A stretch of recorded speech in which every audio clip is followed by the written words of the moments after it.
félicitations si tu es en prépa. Ça veut dire que forcément tu as réussi à passer l'étape de Parcoursup et que maintenant tu es dans ta prépa. Pour beaucoup d'entre vous, vous serez à cet instant-là en train de découvrir la prépa, d'étudier les nouvelles matières, peut-être de commencer à travailler les nouvelles notions. Pour d'autres, vous serez peut-être en semaine d'intégration ou que sais-je, en week-end d'intégration. Dans tous les cas, c'est la rentrée. Rien d'affolant, il n'y a pas grand-chose à travailler pour le moment. Cependant, bientôt, vous allez commencer à recevoir les premières notes de vos premiers DS. Et c'est à ce moment-là qu'il va falloir adopter les bonnes méthodes parce que ça va déterminer l'avenir de votre prépa. Donc c'est pour ça que là, on va faire un petit plan d'action pour ceux qui auront reçu leur première note en prépa. La première étape, c'est de bien comprendre que les attentes du lycée ne sont pas du tout les mêmes avec les attentes de la prépa. Le niveau va augmenter, que ce soit en langue, en mathématiques, en chopo, SH, en management, tout ce que vous voulez, le niveau va être beaucoup plus élevé. Donc, ce que j'ai envie de dire d'abord, c'est de faire comme si vous étiez en terminale, travailler les notions que vous avez à travailler dans votre prépa, en utilisant les mêmes méthodes qu'au lycée, parce que pour l'instant, en fait, les méthodes, vous les avez pas, et donc de commencer à faire vos premiers DS. Et le plus important, et ça sera la première étape, c'est de bien noter les remarques des professeurs. Notez les remarques. C'est très important parce que ce qui va vous faire progresser dans votre prépa, c'est pas juste enchaîner les DS et ne rien apprendre là-dessus. Enfin, ça paraît logique ce que je dis, mais c'est vrai qu'il y a beaucoup d'étudiants en prépa qui, une fois qu'ils obtiennent leur DS, les rangent dans leur cartable et ils n'ont plus envie de les revoir. Là, on va faire l'inverse. Il faut absolument bien noter les remarques des professeurs et ne pas attaquer les erreurs tout en même temps. On va les attaquer petit à petit. C'est-à-dire que, par exemple, si en maths, je sais pas, j'ai un problème non seulement de vitesse, je ne traite pas cette question. J'ai un problème de rédaction, ce qui m'enlève beaucoup de points. Et en plus, j'ai un problème d'intuition. Le plus gros problème, bien évidemment, c'est le problème d'intuition. C'est-à-dire que si j'ai pas d'intuition, je vais pas pouvoir aller vite sur les questions et je vais pas pouvoir traiter beaucoup de questions dans mon DS. Donc, ça va faire que j'aurai beaucoup moins de points. En tout cas, je serai pas noté sur 18, comme seraient les autres candidats, mais je serai noté sur 10. Donc là, par exemple, il va falloir travailler sur l'intuition, et ça s'invente pas. Donc c'est soit on apprend d'abord les méthodes avant de faire les exercices, soit on a de l'intuition, et on la travaille. Et donc pour ceux qui n'ont pas justement cette intuition, et qui bloquent sur leurs exercices, parce qu'ils n'ont pas les méthodes, j'ai une solution pour vous, mais on en parlera plus tard. Dans tous les cas, il va falloir travailler sur ce point-là, pour ensuite travailler sur la rapidité. Parce que sur les concours en prépa, c'est beaucoup des épreuves de vitesse, et ça, je vais le marquer. Et c'est pas qu'en maths, j'ai pris l'exemple des maths, mais ça peut être aussi en anglais, en géopolitique, en ESH, partout. Sauf la synthèse, où là, on a un petit peu plus de temps, mais vraiment, les épreuves du concours en prépa, c'est des épreuves de rapidité. Je ne l'ai pas marqué. C'est-à-dire que vous avez, pour la plupart des épreuves, 4 heures, et 4 heures, c'est très très court. Par exemple, moi je sais qu'au concours, par exemple en géopolitique, quand j'ai passé la première fois, les 5 dernières minutes, j'étais en train d'écrire rapidement, mais à une vitesse pas possible pour essayer de terminer ma copie, parce qu'en fait j'avais pas le temps. Et donc vu que j'avais pas le temps de terminer ma copie, j'ai pas eu le temps non plus pour corriger les fautes d'orthographe. Et ça, c'est très problématique en prépa. Et puis derrière, là je parlais des mathématiques, mais aussi il va falloir corriger la rédaction, parce que ça fait perdre beaucoup de points. C'est pour ça qu'il faut bien noter les remarques des professeurs et commencer à combler vos lacunes petit à petit. Et c'est vraiment de le faire étape par étape. Ça, je vais le marquer. On ne peut pas tout régler d'un coup. Vous avez 2 ans en prépa. Il faut prendre ce temps. Et durant ces 2 ans, on va commencer à attaquer les erreurs petit à petit. Donc peut-être que vous avez besoin de corriger, je ne sais pas, En langue, je sais pas, en allemand, vous avez des problèmes sur le passé simple, vous estimez que ça va vous prendre 2 semaines pour les corriger, bah ok, 2 semaines.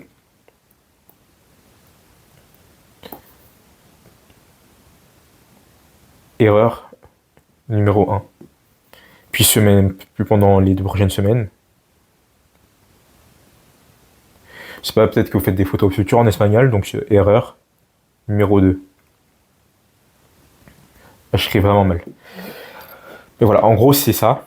Il faut découper son apprentissage et le fait de combler les lacunes petit à petit, semaine par semaine, 2 semaines par 2 semaines, mensuellement par mensuellement, enfin mois par mois. Et derrière, petit à petit, bah, les erreurs là, vous les ferez plus. Le but du jeu, c'est de plus revenir dessus et arriver à la fin des 2 ans à avoir un niveau global qui est très bon. L'idéal, c'est d'avoir 14 dans toutes les matières et 16 en mathématiques. C'est ce qui va vous permettre d'avoir le top 3 et le top 5 assurément, mais avec voilà, une bonne marge pour les oraux. La deuxième étape, c'est de se faire aider dans le cas où vous constatez que vous avez des très grosses lacunes. Il y a beaucoup d'étudiants en prépa qui le disent souvent, bah en fait j'ai des lacunes, mais ok, j'ai travaillé tout seul de mon côté, j'ai encore plus travaillé pour progresser. Et c'est vraiment au dernier moment où je serai à bout de force que là je vais prendre un accompagnement. En fait, c'est l'inverse qu'il faut faire. C'est que dès qu'on a des difficultés, il faut tout de suite solliciter une aide extérieure. Pourquoi Et d'ailleurs, je vais le marquer de solliciter une aide. Pourquoi? Parce qu'en fait, les meilleurs élèves, ceux qui obtiennent les meilleurs résultats au concours, sont ceux qui, pour la plupart du temps, ont pris un accompagnement. Pour ceux qui auront la chance d'intégrer un top 5, voire même un top 3, vous le constaterez quand vous allez parler à vos nouveaux camarades. Tous vont vous dire qu'à un moment donné, ils ont pris une aide. Que ce soit en première année, en deuxième année. Le mieux, c'est de prendre sur les 2 ans. Pourquoi? Parce qu'en prenant un accompagnement, vous allez être en contact directement avec des étudiants qui sont passés par les mêmes étapes que vous. Et c'est ce qu'il faut rechercher. Des élèves qui ont eu les mêmes difficultés que vous et qui ont réussi à les surmonter. Et ces étudiants-là, ils vont vous donner les méthodes qui ont fonctionné et qui ont fonctionné pour vous parce que vous avez eu les mêmes difficultés. C'est ça l'enjeu. Et le problème d'attendre en prépa, en espérant travailler plus pour avoir de meilleurs résultats, c'est que non seulement, en fait, vous avez que 24 heures dans une journée, donc vous allez travailler plus, ok, mais ça sera au détriment d'autres matières. Derrière aussi, en fait, tous vos camarades, tous travaillent 20 heures par jour, etc., etc. Enfin, je dis 20 heures, mais voilà, la plupart du temps, les étudiants en prépa travaillent 13 heures par jour. C'est énorme. Donc à un moment donné, il faut bien du temps pour dormir, du temps pour se reposer. Et vu que tout le monde fait la même chose, évidemment, vous n'aurez pas tous les mêmes résultats. Autre chose aussi, c'est qu'en attendant, en fait, les lacunes vont s'accumuler. C'est-à-dire qu'en maths, ok, vous avez des difficultés, vous allez retravailler dessus et donc vous allez être en retard. Pendant ce temps, les chapitres s'enchaînent.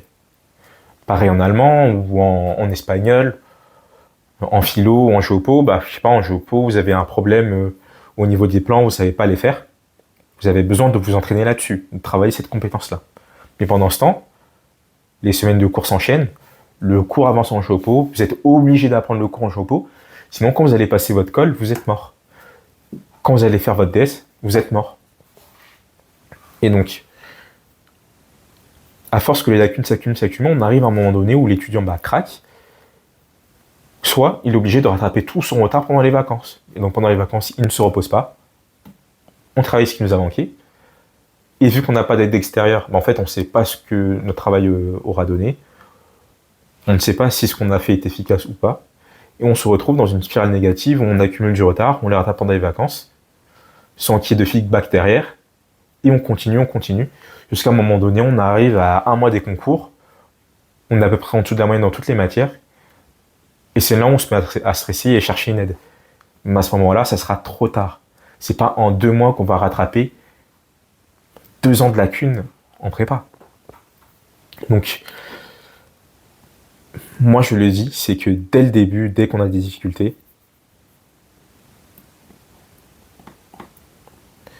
je vais même le souligner, c'est très important, c'est dès le début, il faut prendre une aide, il ne faut pas attendre. Donc, ok, ça nécessite un certain coût. Donc, pour ceux qui vont rentrer en prépa ou ceux qui sont en deuxième année, en fait, pour certains, va falloir travailler de votre côté pendant les grandes vacances pour mettre un peu d'argent de votre côté ou peut-être même solliciter vos parents. De toute façon, en prépa, la plupart du temps, c'est les parents qui vont payer l'internat, la cantine. Donc, si vous avez des difficultés sur ce plan-là, en fait, il faut en parler à vos parents et derrière trouver une solution. Donc, chez nous, chez Horizon Prépa, on propose une solution avec des tarifs qui sont accessibles à tous. Et nous, ce qu'on propose, c'est de mettre en relation des étudiants qui ont réussi les concours, qui viennent généralement des meilleures classes prépa de France, et qui vont retransmettre ces méthodes-là à des étudiants en prépa qui malheureusement n'ont pas eu la chance d'intégrer les meilleures prépas de France. Derrière, il y a aussi un coach qui est là pour travailler le mental avec les étudiants parce qu'on passe un concours, donc c'est comme une compétition. Ok, il y a de la technique pure, mais il y a aussi un aspect mental à travailler. Donc ça, c'est ce que font les étudiants avec les coachs. Et derrière aussi, il y a des fiches dans toutes les matières, des lives qui sont organisés toute l'année. Donc pour ceux qui veulent plus d'informations, on vous met un lien dans la description avec une vidéo de présentation de notre accompagnement. Et donc derrière, vous pourrez postuler et prendre rendez-vous avec vos parents. Comme ça, on discute de notre accompagnement et si ça vous convient, on pourra vous le proposer. Donc, n'hésitez pas à prendre rendez-vous, on ne meurt pas. Et au pire, si ça ne vous convient pas, nous, on vous redirigera vers une autre solution. Et si ça vous convient, on pourra commencer un accompagnement. Mais voilà, donc il faut solliciter une aide dès le début, ne pas attendre. Et surtout, en fait, appliquer les méthodes. C'est que derrière, vous pouvez prendre tous les accompagnements que vous voulez, que ce soit le nôtre ou chez un concurrent, que ce soit des stages intensifs, que ça soit je sais pas, juste des cours particuliers avec un seul étudiant ou un seul prof. Vous pouvez même prendre tous les cours particuliers que vous voulez, toutes les formations que vous voulez. Si vous n'appliquez pas, il n'y aura aucun résultat. Le fait de prendre un accompagnement, ça vous garantit que le travail que vous allez fournir soit redirigé dans la bonne direction et que vous obteniez les résultats qui correspondent aux efforts fournis. Le problème de la prépa, c'est que tout le monde travaille.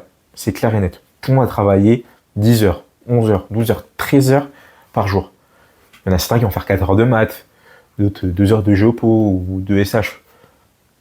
Quand bien même, en prépa, tous vos camarades travaillent. Il n'y a personne qui se lève en repas et qui se dit « Ok, je ne vais pas travailler ». Tout le monde travaille. Par contre, tout le monde n'a pas les mêmes résultats à la fin. Et in fine, ceux qui font la différence, c'est ceux qui, dès le début, ont eu les bonnes méthodes, optimisées pour le concours, les ont appliqués correctement pendant les 2 ans, et à un moment donné, ils arrivent au concours, ils ont les meilleures notes. C'est un travail de long terme, mais il faut que dès le début, on ait les bonnes méthodes, qu'on commence à s'y habituer, qu'on s'approprie ces méthodes, pour que le jour du concours, on soit en mode pilote automatique, on sache quoi faire, à quel moment, comment terminer les épreuves dans les bonnes conditions, et avoir la meilleure note possible. Il n'y a pas de magie. Il y a beaucoup de travail, mais derrière, ce travail-là doit être dirigé dans la bonne direction. Sinon, en fait, on fonce droit dans le mur. Et je vais terminer avec la troisième partie.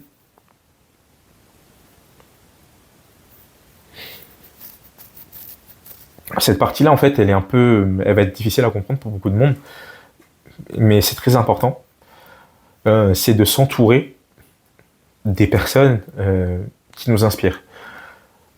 Ça a l'air bizarre dit comme ça, mais en fait, par exemple, dans votre classe, vous allez peut-être avoir des gens où vous dites « Ah, en fait, c'est un crack, il est trop fort, il réussit tout. » Mais en fait, parfois, cette personne-là qui réussit, juste, en fait, peut-être qu'elle a un accompagnement, peut-être qu'elle travaille, elle a des méthodes de travail qui sont bien spécifiques. Et en fait, en traînant avec ces personnes-là, en les côtoyant, ils vont vous influencer positivement. Donc, dans votre prépa, si vous êtes en première année, ça peut être aussi vos aînés, ou peut-être des anciens de votre prépa qui ont réussi à avoir un top 3, donc essayez d'obtenir des contacts et de bien vous entourer. Donc là, je vais marquer bien s'entourer.